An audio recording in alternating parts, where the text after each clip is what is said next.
Okay, so let's have a crack at this idea of the camera as a person. So I'm just going to create a 3000 by 3000 canvas. Now, I know that this is not perhaps the normal software that I would normally use, but like you, very, very restricted at the moment with the resources I have access to. So I'm actually just doing this in Procreate for the moment. So what I'm going to do, I've just created a sort of broad-sized canvas as we've done many times in the past.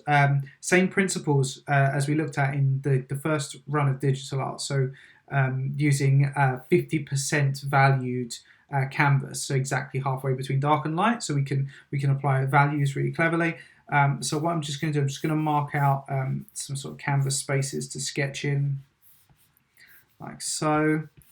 And then the first thing I want to think about, because we're talking about this idea of the camera as a person, so I'm just going to pull into this space here, this slightly ropey canvas that I'm working. But the first thing I'm going to think of is actually a top-down view.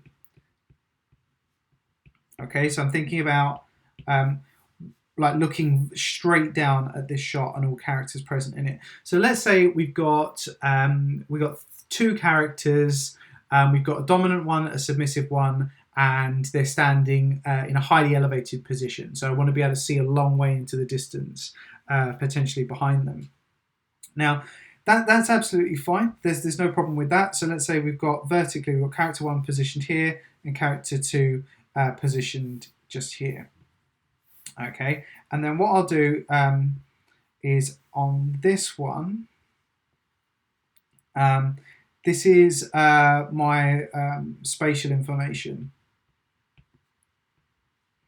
So what do I mean by that? Well, this over here is about the characters in the shot. Yeah, I'm looking at two people in a space and working out how to film them. This one here is a spatial information. So this is more about the world that they exist in. So let's say that they're on kind of the top, they're up here like at the top of a kind of an incline. And then there's like a valley beneath them. And then the incline kind of gets steeper on the other side. So think of it like an ordnance survey map. So this is the bottom of our valley here. And then this is the top of the hillside. I know it seems like probably a very strange thing to do to start sketching this way, but understanding the space you're working in is really, really important. And that's why it's also so important, as I've said in other videos, which is exactly what I'm not doing right now, which is using reference is really, really important to help you understand that space. So I've got this idea of like, this is a high area here, this is a high area here, and then we've got this low kind of valley between the two spaces. And now I've got my two characters facing one another. Now, so what I need to now think about is if these two characters are going to be over here somewhere, I need to design my third character. And in this instance, my third character is my camera operator. And how I position them in relation to these characters. Now, one thing I want to do to be sure of is I want my character that is a camera, so basically my audience, to empathize with one of these characters. So what that means is, if I place my camera up here somewhere, so say I place my camera here, go for like a wide shot like that, it's going to balance the characters equally within the composition, and that's not going to work. Same for if I place my camera like slightly at an off angle, so quite far out of the space, so like over here. Again, it's going to lean more towards one than the other, because we know that the vertical is a shorter distance than the hypotenuse shape here of this triangle, so that's the longer distance. So this character would be more in focus. But again, it's not empathic enough. We want that character to really side with one specific individual. So it makes sense really to put the camera kind of more over here and shoot like this. Yeah, so think about that shot from the other video of Theoden. Yeah, so we really want to focus in on behind one character. Now, the shot I showed you of Theoden from Lord of the Rings, that camera was like here. Yeah, so you think about it, like 50% of that shot was occupied by Theoden's head. So that was a bit too extreme. I don't want to go quite that extreme. And I think I want to pull it back a little bit as well. So I think it's going to be more like over here, like this. And this also relates to that field of view information that we're going to look at hopefully this week as well. So if that's my rough plan, I can then kind of map that out over here. So I can say, well, if that's the case, I need to kind of reposition these characters slightly. So let's take one and so we'll put like one here and one here, and then the camera is going to be kind of here. All right, so I've got a bit of kind of bit more logical information now. So what I'll do is I'm just going to quickly sketch out another space where I can work. Go.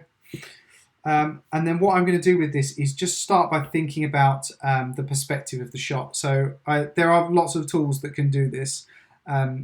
Procreate has a particularly useful one. So I'm just going to edit that at the moment, the Procreate guide. It allows you to do perspective lines. Sketchbook Pro allows you to do it as well. Photoshop, of course, allows you to do it. But just putting in my perspective here and taking a moment to think about the color. Let's just increase the thickness of these so they show up a little bit better in the video. I want them to be really kind of clear and obvious. There we go. So here's our kind of perspective lines that we're working from, and with these we can think about kind of where they're positioned. Think about like the vertical values that are happening here. So as I said in the other video, when we think about the horizon line is effectively our eye line. As a camera operator standing on the ground at head height, that's our eye line. And we have to be very kind of cautious of what that means. Now, we said we wanted our characters to be visible, and we need them to be dominant in the space. But we also said we wanted to see a lot of the distance. And we want to see the environment. Now, if you place these lines very, very low down, so I'm just going to place them kind of low down within this composition and then sketch over the top of them. In fact, that's not a bad idea. I'm going to select this one. Just going to change the color slightly here. I want to make it kind of as visible as possible. That's pretty good. Okay, so I've put that horizon line quite low within this composition. And I'm just going to show you what happens to that when you start kind of painting in. So we're saying that's the perspective of our character, or the eye line of our characters. Just going to grab a flat brush. And a little bit dark, but not very dark. So if I paint in, just quickly kind of sketch in a character here. So we're saying we've got one character that's kind of here.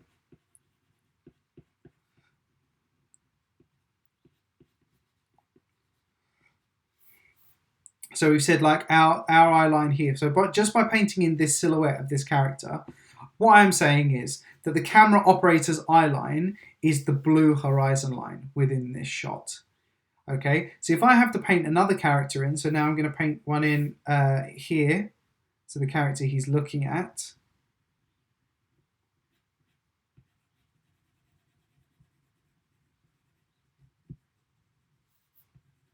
This is what I'm going to end up with, because his has to go through the shoulder as well.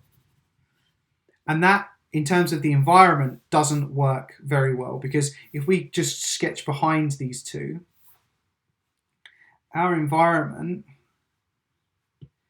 is kind of here. So we could say like that's the edge of the ridge. So I could put in some kind of darker line work here. So I'm just going to grab something with a little bit of texture. Yeah, so I could say, right, okay, so we've got kind of like this darker patch here, but then we're still kind of stuck for the background.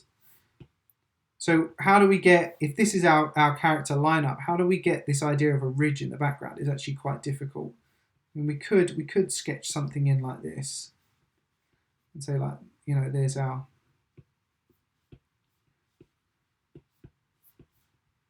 mountainside behind. We'd have to find a way to kind of bring it down here a little bit as well, which is really tricky. Well, I'll go back over the character in a second. Working very, very kind of loose at the moment, just trying to understand this. And then I'm just going to paint a slightly higher value, a bit of information behind it as well. So you can say, like, maybe there's like another mountain here and another. So the top of the hillside is kind of up there, perhaps. But it's actually not particularly, it's not working particularly well. And the reason it's not working particularly well as a composition is simply because of where this perspective line is. So by having this perspective line really, really low down, what's basically happened is that we're giving a lot of information to the sky and very little information to the ground.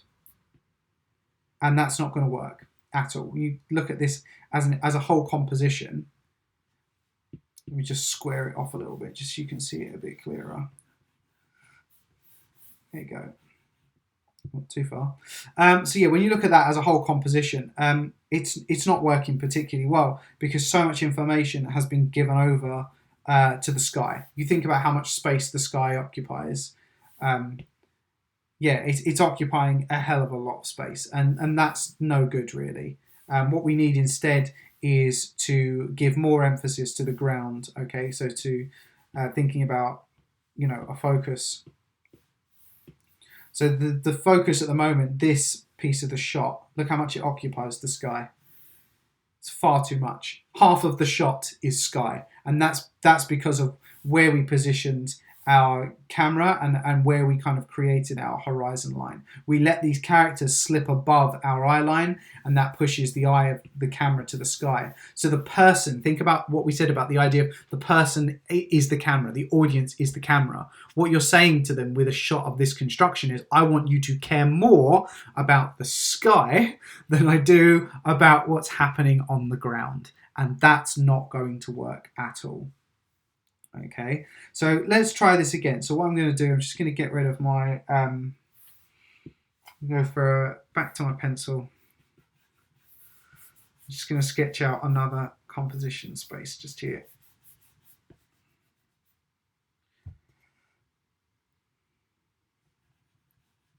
Okay, we've got a fresh composition space. I'm going to go back. I'm just going to edit my my drawing guide. So this time,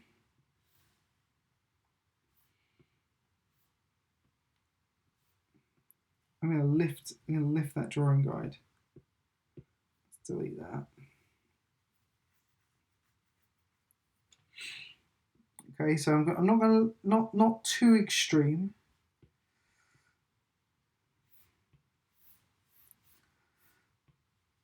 Delete that. I don't need that quite yet, but yeah, I think I'm just going to go for a slightly higher kind of horizon line, so it's ever so slightly above the halfway mark, not dramatically. So I'm not like putting it up here or anything.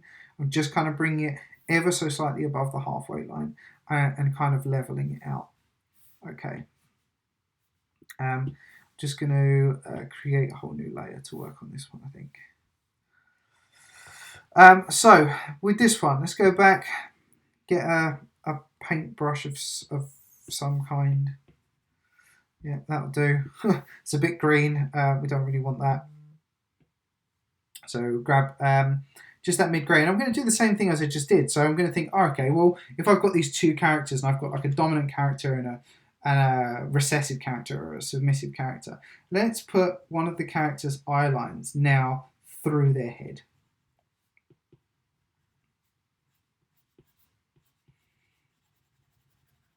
Okay, there's character number 1.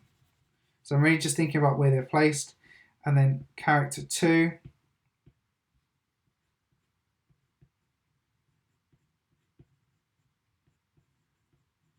Is there.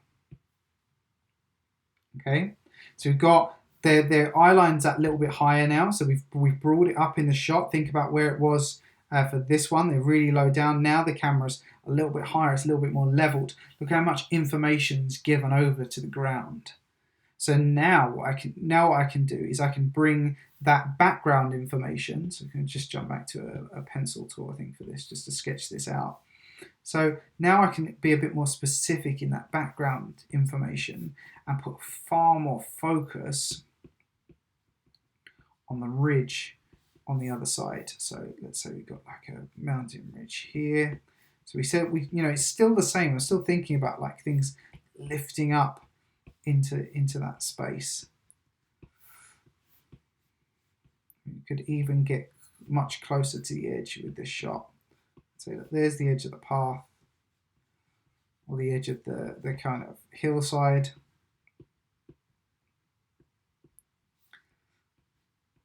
I'm just sort of sketching in some rough kind of contour shapes almost.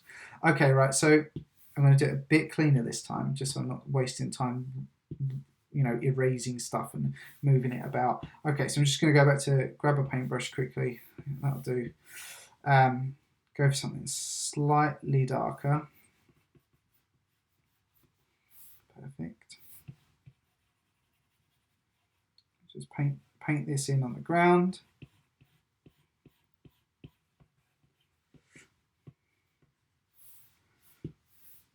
Maybe lift it a little bit actually. Let's just lift that up. It's a bit dark. And then I can go into the kind of background and start kind of painting in these shapes as well. So we can say, well, let's get let's get pale sky in actually.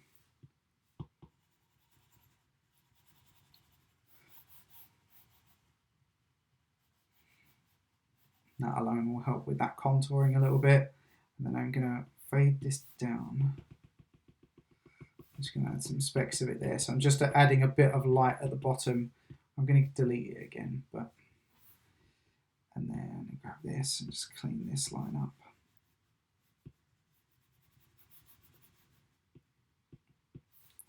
And then I can go in and go, right, okay, now we can start thinking about these. I'm just putting the mountains in now. So we got this ridge on the other side that kind of needs cleaning up a little bit. So I'm just going to clean that up.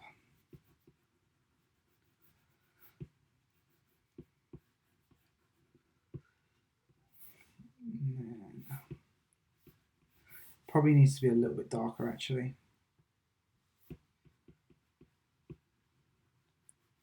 There we go. And then the one behind it can be a little bit lighter.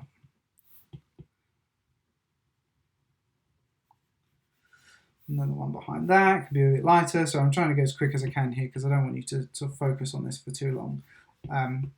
There we go. Right.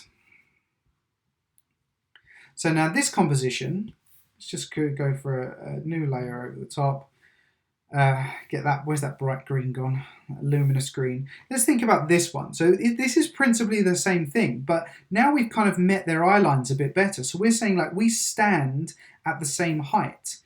Yeah, our eye line is here. It's on this horizon line with these characters. We're not looking down on them, or having them, we're not like some low horizon where we're looking up with them and the sky is kind of dominating. By lifting it, we've put the focus here on this interaction. So we're saying like what's happening here is outrightly the most important thing. And also when you think about the way space is being utilized, look at how much within this composition. I'm just going to cut this. We've gone from a half to a third, I would say. We've actually managed to, we've gone far higher into the space. We've gone right up here, and we've gone to the middle line as well. So we've actually gone to the center of the composition. And then along the bottom, so just doing a comparison now, that is how much space we have gained by lifting the horizon line. Yeah, we've pulled back that information. So what that means is now that the focus sits more on the characters and their perspective, so what they are seeing and how they feel becomes the most important component, and then it's balanced by the secondary information being the space. So if you had to number these in priority order, like this is from as a camera, as an audience member, the thing we care about, priority number 1, is this. And then number 2 is this idea of like they're at this cliff edge, this kind of ravine. And then finally, number 3 is this bigger space that they're in. So we've actually created a hierarchy of importance within the shot, and it really is just by going, oh, let's lift the horizon line and let's make sure the characters kind of line up with that, so that we feel like we're there as a person, like we're standing with them when they have this dialogue or when they move through this narrative. And that's what this is about. It's about kind of making decisions that help clean up the space and help really kind of put priority on the storytelling. And I think that's something we get lost in when we're designing shots, is sometimes we put so much focus and so much interest on the details and the design, which is fine and that's important, but we sometimes lose sight of the way story is being told. You know, is the shot that I'm designing the most effective way to tell the story? And am I putting my audience in that space? Am I actually saying to them, you are almost a character within this? And there are some directors who do that brilliantly, who do effectively turn the camera into a character. They make them very, very present in the shot. And we can look at some examples of that when we get to the more complex subjects of like lighting characters and lighting objects. In some of the future sessions. So to have a think about this. Think about the kind of workflow that I just went through. I'm just going to let's just get rid of the drawing guide for a second. So you start with this idea of like planning, you know, who are the characters, who's the first character, who's the second character, and then who is that, you know, who is our third character, our camera operator. I then separately went and looked at, okay, what is the actual space that they're existing in? And I know it may not make sense to you, but what matters here is it made sense to me. I was able to, in my brain, map out what this space was going to look like. I did it without reference, which I don't recommend, but doing this exercise of this kind of like a Ordnance Survey map style top-down spatial map was a really good way to help me then go, right, well, roughly where do they sit in this shot and how does that kind of work? So it helped me kind of plan it out with a little bit more clarity. And it's that kind of thinking that will help you design some really kind of nice, interesting shots where you are putting emphasis on what the character's doing. Right, that's enough of me talking and this little sketching exercise. In Moodle, there is now an activity that I would like you to tackle as a warm-up exercise. You don't have to do it on anything like I've done. You don't have to do it in Photoshop or Procreate. You can do it on pencil and paper. But yeah, have a look at it, and then we can look at what the designs that you create when you bring them into the live session on Friday.